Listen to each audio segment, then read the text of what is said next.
Почитувани, добар ден. Ги следите вестите на Канал 8. Сите луѓе и институции кои што имаат склучено договор со Шумско стопанство Осогово од Кочани за угревно дрво, ќе ги добијат дрвата до почетокот на грејната сезона, односно до 15 октомври, велат одговорните од подружницата на македонски шуми во Кочани.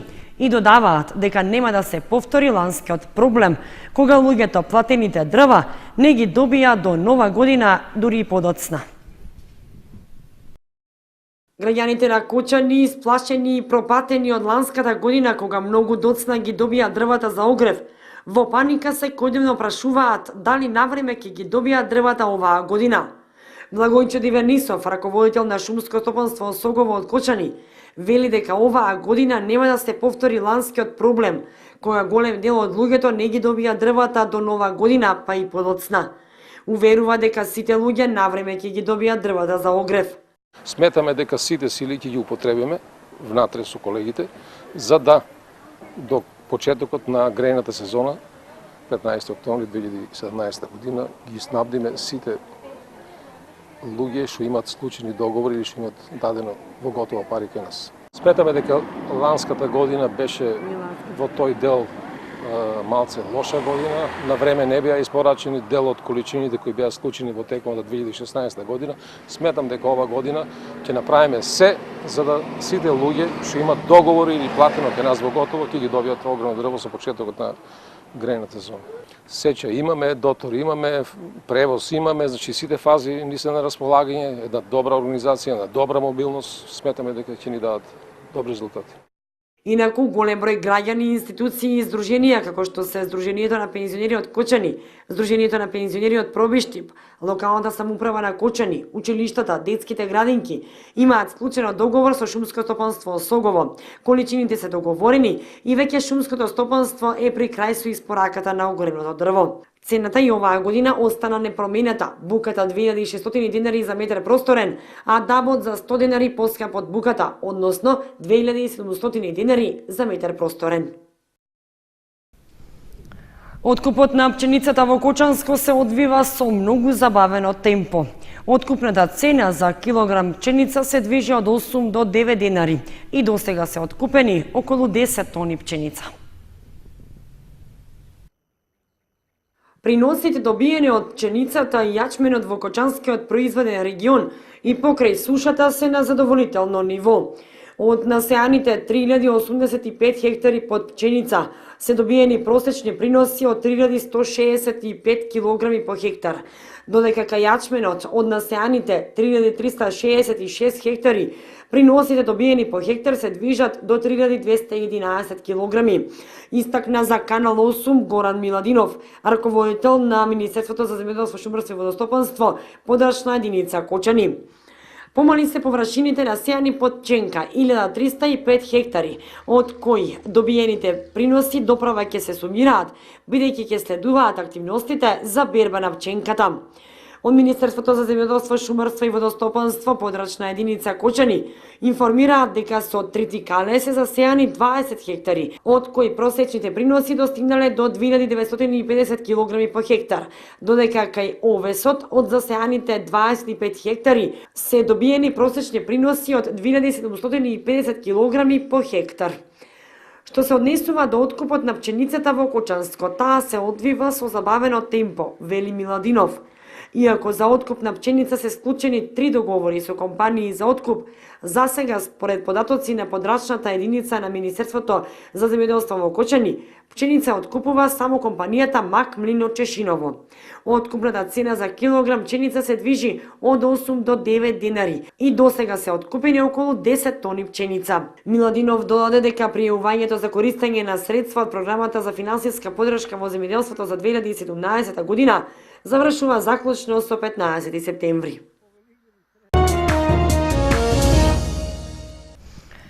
Идниот петок на 22 септември по повод Меѓународниот ден без автомобили во Кочани ќе се одржи традиционалниот настан Сите на велосипед.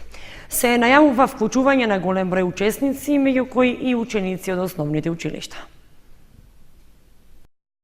Општинскиот совет за безбедност во сообраќајот од Кочани е координатор на одбележувањето на 22 септември, Меѓународниот ден без автомобили. По тој повод, за идниот петок, се најавува организирање на акцијата со символично име "Сите на велосипед", во рамки на која ќе се одржи традиционалното велосипедско дефиле по улиците низ градот. Министерството за животна средина по повод денот без автомобили 22 септември организира велосипедско родео, кое што нашиот општински совет за безбедност ќе даде безрезервна поддршка и на тој ден ќе организираме со велосипеди движење низ улиците на градот Кочани.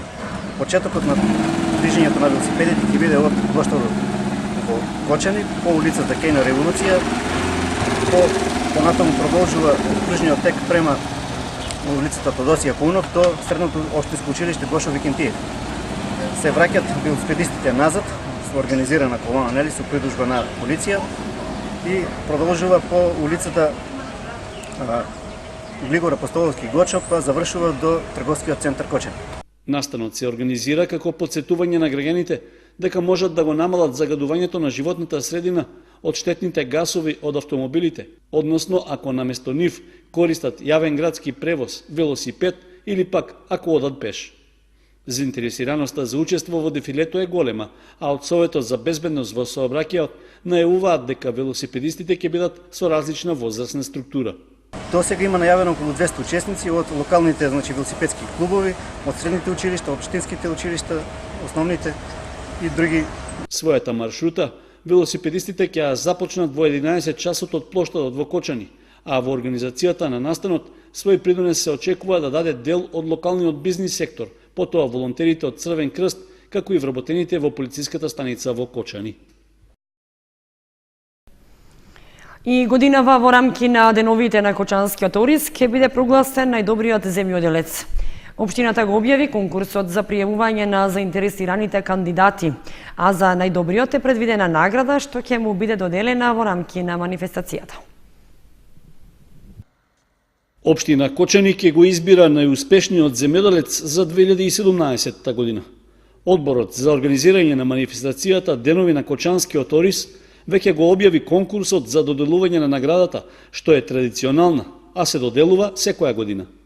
Изборот на најуспешниот земјоделски производител се прави по 8ми пат, откако Советот на општина Кочани ја востанови наградата во јуни 2010 година. Целта е да се стимулираат регистрираните земјоделци да ги покажат своите успеси во производството на различни земјоделски култури. Инаку, за наградата која е парична, можат да конкурираат сите евидентирани земјоделци што оствариле надпросечни приноси за одредени земјоделски култури. Право да предлагаат кандидати имаат и самите земјоделци, при што можат и сами себе да се пријават.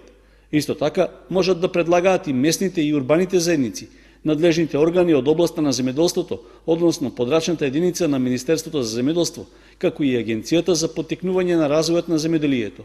Освен тоа, можат да се вклучат и научните установи, асоциациите на земјоделци, трговските друштва од областа на земјоделието, како и членови на Советот.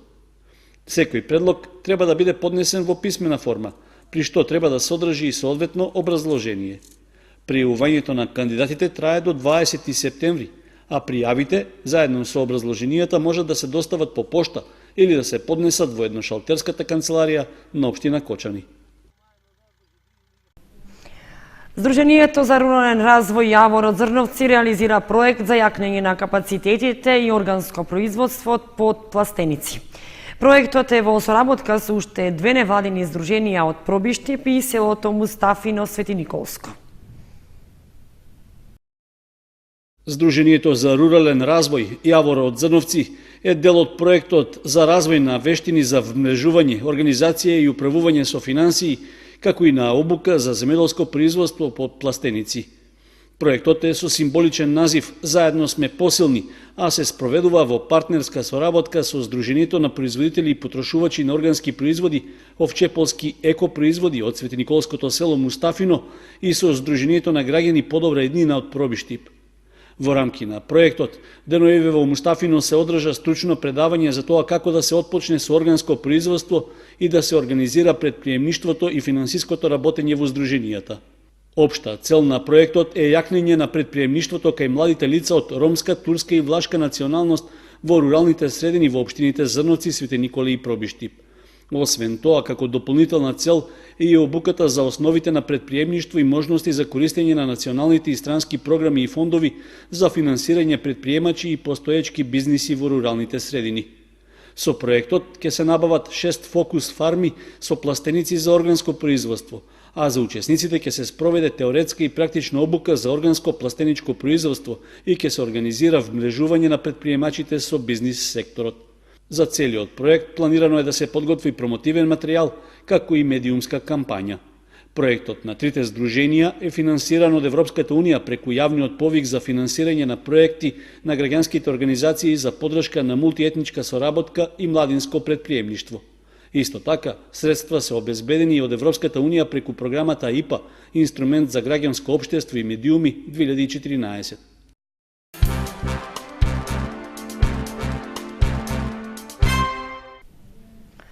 Во завршна фаза е фреско живописувањето на црквата Свети Димитрий во Зрновци. Фреските се донација од верниот народ, а дело на зографот Валентин Ѓурковиќ. Во завршна фаза е фреско живописувањето на црквата Свети Димитрий во Зрновци. Почетоците на работите започнаа во средината на минатата година, за да до конечното фреско живописување на црквата останат уште неколку поголеми фрески на таванскиот дел од црквата. Фреските се дело на зографот Валентин Ѓурковиќ, кој ги сликаше и двете новоизградени и осветени манастирски цркви во селата Видовишти и Мородвис. Целиот фрескопис е донација од парохијаните, не само од Зрновска парохија, туку и од пошироко. Откупуваат верниците простор за фреска, се зависи од квадратурата, нели? Се уште имаме неколку фрески неоткупени, односно на плафонскиот дел, остануваат уште 4 фрески, од прилика некаде 100 фрески. Црквата доби сосема нов лик, внатрешен, па и надворешен.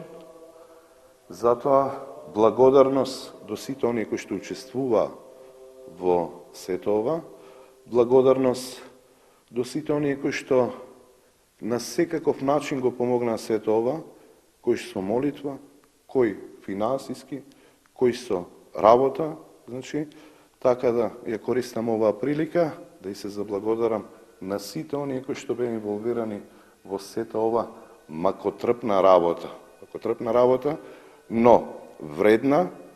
Инаку црквата посветена на Свети Димитрий е градена кон средината на 19 век и во неа се наоѓаат значаен број на икони кои се заштитени со закон. Во богатата манастирска библиотека се сочувани десетина црковни книги кои потекнуваат од 1842 година, печатени во црковни печатници во Москва. Обврска на верниците пред Бога и пред црквата и пред идните генерации е да ги чуваат храмовите, да ги обновуваат и по можност да се градат и нови духовни светилишта, кои што ќе бидат дом за молитва на верниците, за обавување на своите верски обреди и во кој ќе се живее литургиски и луѓето ќе најдат духовен мир и спокојство. Најстарата црква во Виничко го славеше Свети Јован Обсечен. Вербата во Бога ги обединува луѓето од овој крај, кои само за овој празник навраќаат кон своите огништа. Со строг пост и молитви за здравје, жителите на Лиски се поклонија пред иконата на Свети Јован Обсечен во истоимената црква која е датирана како најстара во Виничкиот крај. Првите податоци датират некаде 1845-1850, тоа со преродбата. Таква и градбата гледаме. И сега она е многу била разрушувана, планирано да се уништи, ама ние нашата генерација ја обновивме. И сега овој ден, денешниот Свети Јован Крстител, правиме рамото, така се вика црквата, и правиме вечера, ако се мрсни деновите, а другиот ден 11 е секој пат посно гравче. Доаѓат ни роднини, пријатели, цело село тука се собират да јадеме. Па за црквата е карактеристично од луѓе што ваѓа стручњаци што го посетат иконостасот дека е уникатен.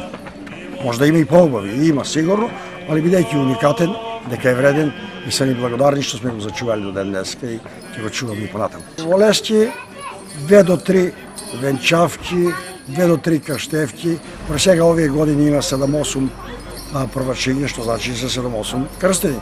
Не тука во Виница, али сепак тие се наши жители. Имаше свадби, 2-3 ли беа ова година, па селото, ако ги бројаме активни за гласачите, некаде околу 400 и нешто. А вкупно се околу 600 со деца. Вербата во Бога ги обединува луѓето од овој крај кои само за овој празник навраќаат кон родните огништа. Во странство 36 години. Така? Во Швајцарија и сега сакаме да помогнеме у селото за народ. Денот на погубувањето на Свети Јован Крстител со строг пост црквата го празнува на 11 септември, 29 август поред стариот календар, под името одсекување на главата на Свети Јован Крстител. Иако Свети Јован е погубен пред Пасха, празникот е поместен на овој ден, зашто на овој ден е осветена црквата што над неговиот гроб во Севастија ја подигнале светите цареви, како што ги викал народот царот Константин и неговата мајка царицата Елена.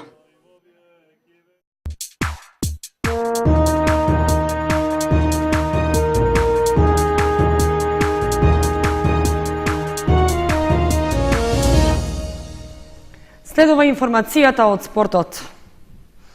Фудбалскиот клуб Осогово добива репрезентативец. Најмладиот фудбалер во екипата Јован Манев е повикан во младинската репрезентација на Македонија за предстојните нејзини меѓународни настапи. Големо признание дојде од младинската фудбалска репрезентација за талентираниот кочански фудбалер Јован Манев, кој е дел од играчкиот погон на второлигашот Осогово. Иако со неполни 17 години, Манев е стандарден правотимец на нашиот клуб, а деновиве е повикан и во селекцијата на Македонија за играчи до 17 години од страна на селекторот Горан Станики. Добрата игра на нашиот фудбалер, што тој ја прикажа на подготвителните, куп и првенствените надпревари, очигледно дека не останала незабележана. Манев е во комбинација за пријателските средби против Кипар, закажани за 12 и 14 септември. Со оглед на нивото на квалитет што го има нашата млада репрезентација, се очекува добра игра и позитивен резултат. Надпреварите против Кипар ќе се играат на тренинг центарот Петар Милошевски во Скопје и ќе бидат дополнителна можност за проверка на сите фудбалери кои се дел од националниот тим. Инаку, облекувањето на репрезентативниот дрес е големо признание за младиот фудбалер Манев, но во исто време и за кочанскиот второлигаш Осогово, чиј играч подолг период досега не беше повикан да биде дел од националната селекција. Очекуваме Манев да ја оправда довербата на селекторот и да остане во редовите на најдобрите, со шанси еден ден да биде дел и од сениорската репрезентација на Македонија.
Почитувани, со прогнозата за времето ги завршуваме и овие вести на Канал 8. Останете и понатаму со нашата програма. Довидување.